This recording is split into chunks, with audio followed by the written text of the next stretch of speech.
தற்போதைய அண்மை செய்தியை பார்த்துக் கொண்டிருக்கிறோம்.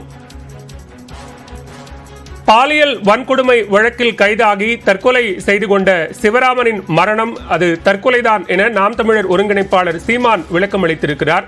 நாம் தமிழர் முன்னாள் நிர்வாகியான சிவராமன் உயிரிழப்பு தற்கொலைதான் என்று தற்போது சீமான் விளக்கம் அளித்திருக்கிறார். அண்மை செய்தியாக பார்க்கிறோம்.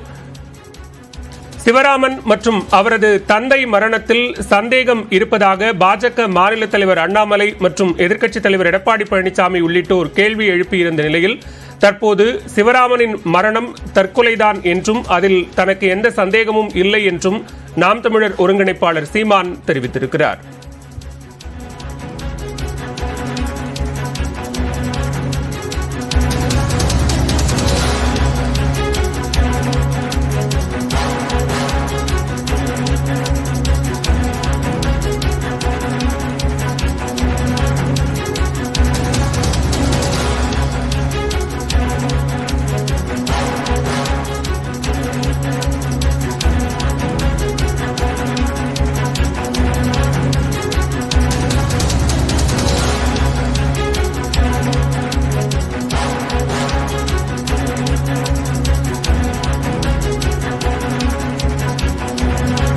உயிரிழந்த நாம் தமிழர் கட்சியினுடைய முன்னாள் நிர்வாகி சிவராமன் தனக்கு வருத்தம் தெரிவித்து கடிதம் எழுதியதாகவும் அந்த கடிதத்திலேயே தான் தற்கொலை செய்து கொள்ளப் போவதாக கூறியிருந்ததாகவும் எனவே அதன் அடிப்படையிலேயே காவல்துறையினரிடம் தெரிவித்து அவரை கைது செய்யும் நடவடிக்கைகளை மேற்கொள்ள சொன்னதாகவும் தற்போது நாம் தமிழர் ஒருங்கிணைப்பாளர் சீமான் தெரிவித்திருக்கிறார்.